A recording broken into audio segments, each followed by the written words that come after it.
एनडिबिआव थानाय समाव बियो बुजादोंमोन गाज्रि जखम जानानै बिनि हारायावहाय माखासे जखम जानानै थैसोम खानानै दङमोन आरो बेजोंनो बियो लासै लासैनो दा केन्सार महरावहाय माने बियो नुजाथिफैदों आरो बे जखम जानाया दिनैहाय एक्स एनडिबिनिफ्राय दा सोरबाफोर नायफैदों नामा? एक्स एनडिबिनिफ्राय रावबो नायफैयाखै दासिमबो आङो फेसबुक माने हगारदों खबर मोनदों ना मोनाखै?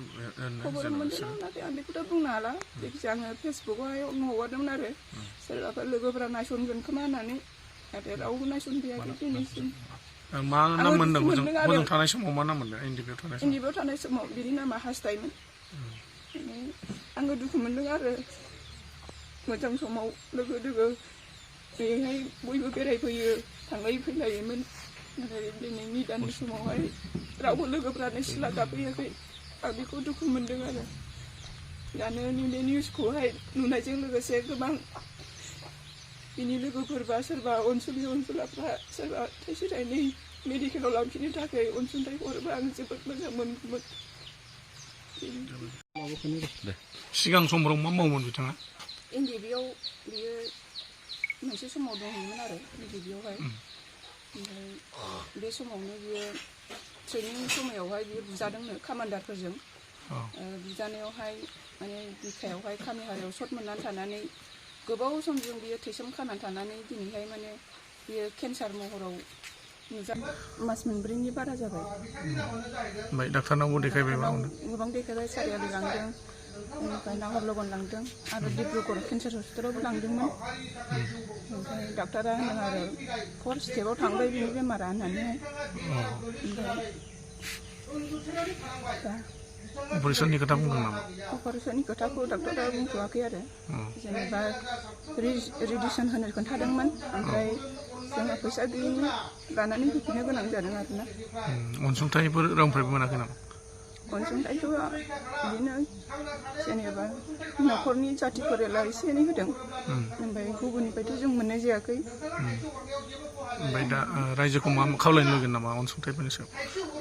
रायजोफोरा अनोबाथ' आङो आंनि फिसायनि थाखाय थाइसे थाइनै अनसुंथाइखौ सोरबाबो होयोबा आं बिराद माने मोजां मोनगौमोन आरो। दा हामथाराखै आरो बेमारा? दायो हामनाया गैया मानसिया बारा जागासिनो दङ डाक्टाराव लांफिननोबो माने राहा गैयै जाबाय आरो बहुद फैसा थांबाय 2.5 लाखसो थांबाय। दा न'आव गोग्लैना सोना दंबाय थायो जोङो माने लाबोनानै दोनफैफिननो गोनां जाबाय आरो फैसा गैयिनि थाखायनो। जानाया मास मोनथामसो जाबाय मोनब्रै मोनबासो जाबाय ना। मा बेमार जादों? डाक्टाराथ' हमनो खिन्थाबाय खामि हारायाव हाग्रा हाला जानायखौनो केन्सार होनना हमखायो नालाय दा केन्सारखौनो हमनो बन केन्सार आरो हारानि केन्सार ओमफ्राय डाक्टारफोरनाव देखायबाय ना? डाक्टारनाव देखायबाय।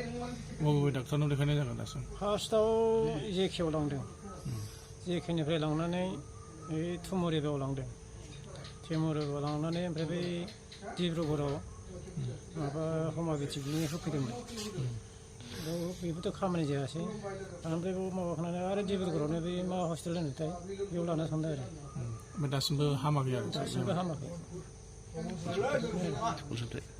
अनसुंथाइफोर माबाफोर बिनो लुगैयो नामा दा? अनसुंथायावथ' सरकाराव होनोबाथ' सरकारनिफ्राय सुबिदा मोनोबाथ' मोजां। न'आवथ' जेबो राहा गैखाया माने बेखौ दा सिकित्सा लानायनि थाखाय। जोंनि जिहेतु सिकित्सा हेमन्त बिश्व शर्मा साराव माने आङो खावलायदों अननानै माबा मोनसे सुबिदाफोर रेशन कार्डनि बेबस्थाफोरखौ खालामना होयोबा मोजां जागौ। रेशन कार्डबो गैया नामा? रेशन कार्ड गैया बेनि थाखायनो मेडिकेलाव गंफ्रोमबो मेडिकेलाव लांनानै फैफिननो गोनां जाबाय। बेसे गोबावनिफ्राय गैया रेशन कार्डआ? गोदोनिफ्राय गैखायामोन नामा? गैखाया माने बानायदोंमोन पन्सायतआव दा पन्सायतआव बानायनायावबो कागजफोरखौ होदों खिन्थु दासिमबो मोनफैयाखै ना बिसोरो मावदों मावाखै जोंथ' मिथिला बेनिखायनो एसे गोख्रैनो बिनि थाखाय एसे बेबस्थाफोर खालामना होयोबा हामगौ आङो रायजो राजानिसिम। बेमारि कार्डबोथ' बानायनो हायाखै होनबा? हायाखै गैया रेशन कार्ड गैयिनि थाखाय बानायनो हायाखै आरो? बानायनो हायाखै। HS उथ्रिसारनाय फरायसाफोरनि थाखाय गोजोनथाव खौरां। BA सेथि सेमिस्टारनि थाखाय बेसेन नाङाजासे मुं थिसननाया गबिन्द बसुमतारी कलेज जारागुरियाव सोलिगासिनो। इं 2023-24 गोदान सोलोंथाइ बोसोरनि थाखाय BA सेथि सेमिस्टारनि मुं थिसननाया गसाइगाव महकुमानि सिङाव थानाय गबिन्द बसुमतारी कलेज जारागुरियाव बेसेन लायाजासे सोलिगासिनो दं। फरायसाफोरा गोनांथि बायदि आयदायाव मेजर लानानै फरायनो हानायनि राहा दं बे फरायसालिमायाव। गुन गोनां फोरोंगिरिफोरजों सोलोंथाइ होनायजों लोगोसे फरायसालिमानि गोनां जानाय राहा आरो बेसेन लायाजासे स्पकेन इंलिश, सेल्फ डिफेन्स आरो बेसिक कम्पिउटार फोरोंथाइ होनायनिबो खाबु दं बे फरायसालिमायाव।